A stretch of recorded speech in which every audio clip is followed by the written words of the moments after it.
Welcome back to another episode of Rock Boys Football. Sitting here late Friday morning, the South Carolina commitment sweatshirt comes back on as former Alabama linebacker Justin Okoronkwo commits to South Carolina.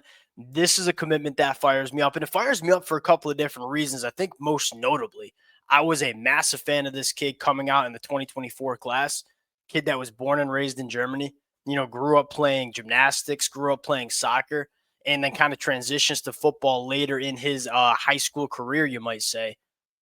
He's a freaky athlete. And yes, is there some development that needs to take place for him as a football player? Yes, absolutely.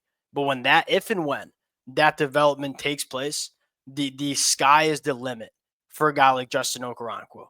And I think at the end of the day, we all, and I know the South Carolina fans have heard me say this, so I'll keep it short, but this is really what Shane Beamer, I think one of his mottos is in terms of building this program is, hey, at the end of the day, football is not all that complicated of a sport. It's a size speed sport. If you have bigger players who are faster, chances are you're going to win a lot of football games. Justin Okoronkwo was that guy.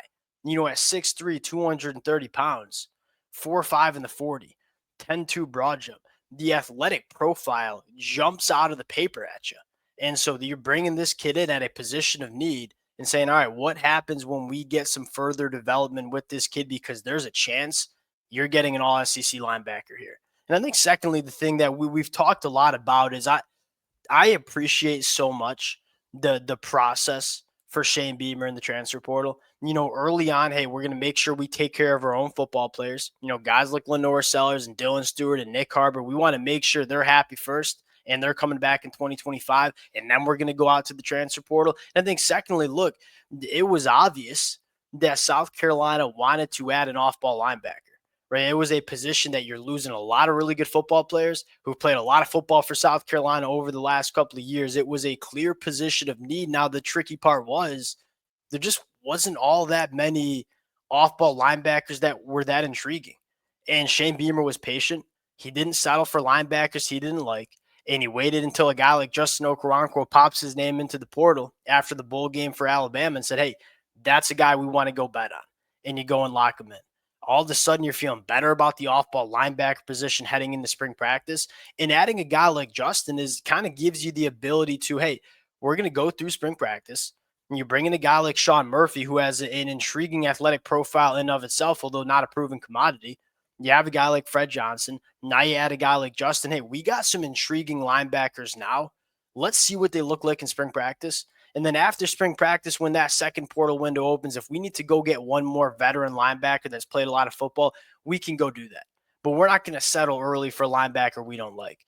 Really good football player. I think the process has consistently been really good for Shane Beamer in terms of how they've done their business in the transfer portal. Want to get a little bit more into Justin, talk about some other names that South Carolina, I guess, is monitoring in the transfer portal. Now, before we get into it, as always, to the South Carolina fans, it's been a blast talking this program really for the last couple of months, and the amount of support y'all have shown the fellas has been absolutely amazing. Can't thank you guys enough. If y'all do enjoy the content, consider subscribing to the channel. Appreciate you guys. And without further ado, let's get into Justin O. And again, it starts with the athletic profile. This is a guy that actually played more than I expected him to play during his freshman year at Alabama. Appeared in 7 games, kind of had a variety of different roles. Didn't play all that much football, but we kind of knew he wasn't going to be a year one guy. This was a really good athlete that needs to become a really good football player. And he's relatively new to the sport. As athletic as he is, it was going to be really surprising if he comes in year one and immediately puts it all together.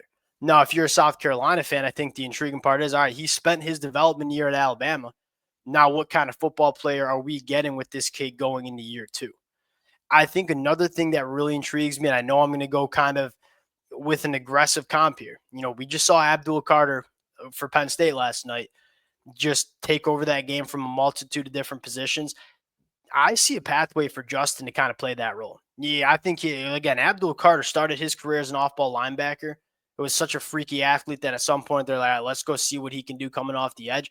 Justin Okoronkwo, I think, has that athletic profile that intrigues you as a pass rusher as well.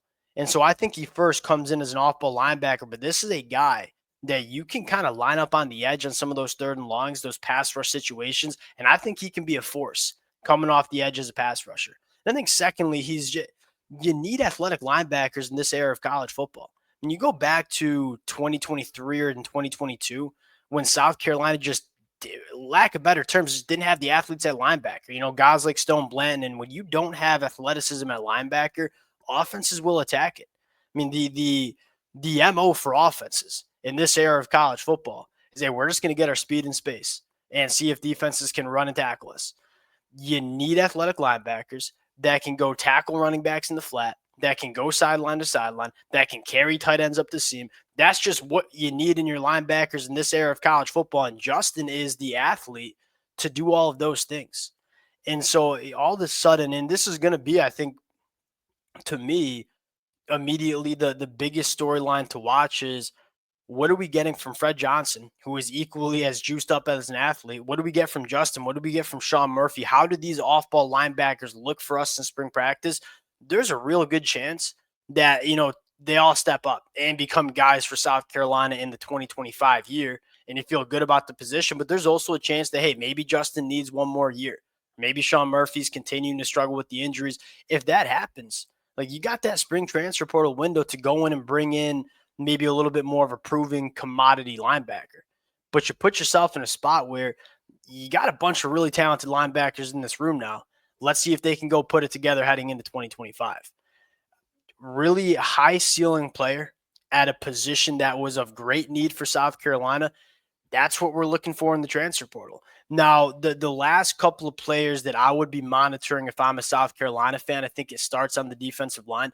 This is really when you pull up the South Carolina depth chart, if there's one more thing that kind of pops up to you is like, hey, we probably need a little bit more depth in the middle of this defensive line. Terry Webb from Texas State, a guy that a lot of Power 4 programs like. This one would make a lot of sense. And look, I don't think Terry Webb is going to come in and beat TJ Sanders. But at the very least, we need to be a little bit more deep with 300-plus pound bodies on the inside of the defensive line. This would certainly go a long way in fortifying the depth on the defensive line. You're taking a look at Devontae Miles as well from Bowling Green, who I have not watched enough of yet, so I can't really give you a take on the football player. But this is another very similar to Terry Webb, where it's like, hey, let's just start stacking some bodies in terms of some depth on the defensive line. It's not always flashy to talk about, but having depth at that position is huge. I mean, if you're South Carolina and your goal in 2025 is not just to go 8-4, your goal is to compete for an SEC championship and make a run in the college football playoffs. When you have a quarterback like Lenora Sellers, that should be your goal. Well, if you want to play your best football in the month of November and December, you damn well better be deep on the defensive line. And so although Devontae Miles or Terry Webb are not going to come in and be all SEC guys for South Carolina, although Terry Webb I think could, you're getting the adequate depth that you need, especially to win late in the season. Last one I talk about, this kid's really good. Brandon Sissy's a South Carolina native, spent his first 2 years at NC State. And it's not necessarily a massive need for South Carolina, because I look at the secondary and I say I feel pretty good about it. This is one of those players that you don't say no to. If he wants to come into the South Carolina secondary, you ain't saying no to him. He tackles. I mean, you look at Brandon Sissy as a year 2 player. Faced 27 targets, only gave up 14 catches, so a 50% completion percentage when targeted. He only misses 3% of his tackles, which is astronomically low for a defensive back. And he brings a little versatility. He can play nickel. He can play the boundary cornerback spot. I wouldn't be surprised if he can play the safety position as well. And so you get a really good football player that you can get involved in a lot of different ways in the back end of your defense. This one would make a lot of sense too. Again, it's not a glaring need like the linebacker room was or like the defensive line is. But if you have the opportunity to get good football players that give you some versatility, you do it every day of the week. And so we'll see how South Carolina finishes. I think they're kind of putting the finishing touches on their winter transfer portal efforts. And now you get ready for spring practice.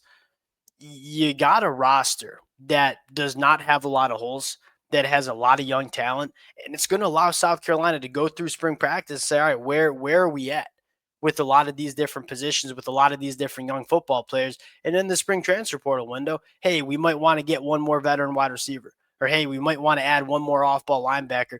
You can go do that now. But you're going into spring practice with not many glaring holes, and that's kind of where you want to be. if you're Shane Beamer in South Carolina. We'll sign out there. Appreciate you guys rocking with it. Again, if y'all do enjoy the content, consider subscribing to the channel, and we'll talk to y'all later. Peace.